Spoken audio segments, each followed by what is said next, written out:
अब हम इसका तीसरा श्लोक इसको पढ़ेंगे। ये चाणक्य नीति से लिया गया है। प्रिय वाक्य प्रदानेन सर्वे तुष्यन्ति जंतवः तस्मात् तदेव वक्तव्यम, बचने का दृढ़ता। इसमें ये बताया गया है कि मनुष्य को हमेशा मधुर वाणी बोलना चाहिए, क्योंकि मधुर वाणी से सारे लोग संतुष्ट हो जाते हैं। प्रिय वाक्य प्रदानेन, प्रिय वचन बोलने से सर्वे तुष्यन्ति जंतवः, सारे जीव जंतु सभी संतुष्ट हो जाते हैं। तस्मात् तदेव वक्तव्यम, बचने का दृढ़ता। तो हमें तस्मात् मन तो उससे, तदेव तद धन एव वक्तव्यम, तो हमें मधुर वचन बोलने में क्या गरीबी आती है, क्या निर्धनता आती है। हम मधुर अगर वचन बोलेंगे तो क्या हमें गरीबी आ जाएगी? अर्थात नहीं। तो हमें अपने जीवन में हमेशा प्रिय वाक्य बोलना चाहिए, जिससे सारे प्राणी संतुष्ट हो जाते हैं। इसलिए हमें अपने जीवन में हमेशा प्रिय और मधुर बोलना चाहिए। अगला श्लोक है, इसमें परोपकार के बारे में बताया गया है और ये सुभाषित रत्न भांडागारम इस से लिया गया है।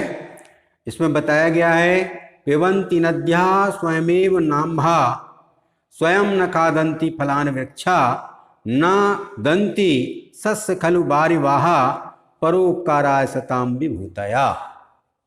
परोपकार, इसमें जो है परोपकार के बारे में बताया गया है कि मनुष्य सब कुछ होते हुए भी कभी परोपकार का विचार नहीं करता अपने जीवन में कि हम कुछ अच्छा करें। लेकिन हमसे अच्छे श्रेष्ठ पेड़ पौधे वृक्ष हैं, नदी हैं, तालाब हैं, जो कि हमेशा परोपकार में लगे रहते हैं। बताया गया है, पिबन्ति नद्या स्वयमेव नाम्भा न धन अम्ब। अम्ब माने होता है जल, पिबन्ति माने पीते हैं, पीती हैं, नद्या माने नदी, स्वयं माने स्वयं। नदियां स्वयं जल को नहीं पीती हैं, नदियां स्वयं अपने जल को नहीं पीती हैं। स्वयं न खादन्ति फलानि वृक्षा, और वृक्ष जो है स्वयं अपने फलों को नहीं खाते हैं। न अदन्ति, नहीं, सस्यम खलु वारिवाहा। वारिवाहा माने होता है मेघ, बादल। सस्यम माने फसल। बादल स्वयं जल की वर्षा करते हैं, अपने जल को दूसरों के लिए देते हैं। फसल स्वयं अपने अनाज को नहीं खाती है, वह भी दूसरों के लिए परोपकार के लिए देती है। फसल भी, जो अनाज है, खेत हैं, वह भी अपना अनाज दूसरों को परोपकार के लिए देते हैं। परोपकाराय सताम विभूतया। विभूतया माने होता है संपत्ति, सताम माने सज्जन, परोपकाराय माने परोपकार के लिए। चतुर्थी व्यक्ति है इसमें परोपकार में। और जो सज्जन व्यक्ति होते हैं वो निश्चित ही उनका जो है धन संपत्तियां परोपकार के लिए होती हैं। पुनः एक बार इसका अर्थ, नदियां स्वयं जल नहीं पीती हैं, वृक्ष स्वयं फल नहीं खाते हैं, और बादल जो जल बरसाते हैं वो जो है दूसरों के लिए बरसाते हैं। फसल, खेत, जो अनाज, पृथ्वी जो हमें अनाज देती है वो भी दूसरों के लिए देती है। परोपकाराय सताम विभूतया। सज्जनों की जो धन संपत्तियां हैं वह हमेशा परोपकार के लिए होती हैं।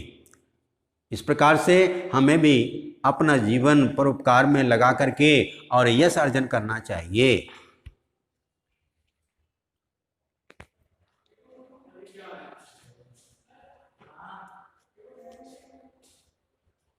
अब इसमें अगला आपका श्लोक है, 5वां श्लोक है, गुणेष्वेव हि कर्तव्या प्रयत्न पुरुषै सदा गुणयुक्तो दरिद्रो अपि ने ऐश्वर्य गुणै समः। ये जो है श्लोक मृच्छकटकम नामक ग्रंथ से लिया गया है और इसमें जो है गुणों, धन और गुण इनके बारे में बताया गया है कि गुण जो है धन की अपेक्षा गुण सबसे श्रेष्ठ होते हैं। गुणवान व्यक्ति की हमेशा पूजा होती है, धनी का उतना, धनवान को इतना सम्मान नहीं मिलता है।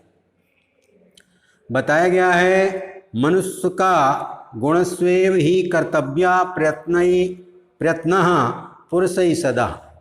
पुरुष ही माने पुरुष को, सदा माने निरंतर, प्रयत्न माने प्रयास, कर्तव्य माने करना चाहिए, गुणस्वेव गुण अर्जन करने का।